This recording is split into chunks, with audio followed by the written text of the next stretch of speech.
தலைவனுக்கு ஒப்பிக்கப்பட்ட தாவீதையும் தேவனை என் விண்ணப்பத்தில் என் சத்தத்தை கேட்டருளும், சத்ருவால் ஒரு பயத்தை நீக்கி என் பிராணனை காத்தருளும்.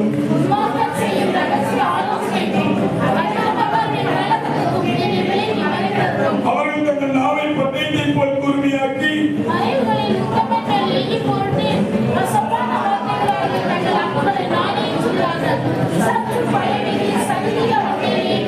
அவர்கள் பொல்லாத காரியத்தை தன்னை உறுதிப்படுத்திக் கொண்டு மறைவான கடைகளுக்கு ஆலோசனை பண்ணி அவைகளை காப்பவன் யார் என்கிறார்கள்.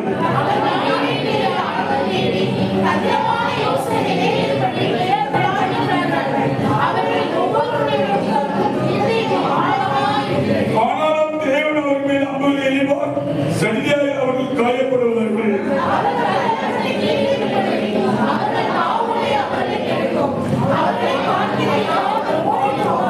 எல்லா மனுஷரும் பயந்து தேவனுடைய செயலை அறிவித்து அவர் கிரியை உணர்ந்து கொள்வார்கள்.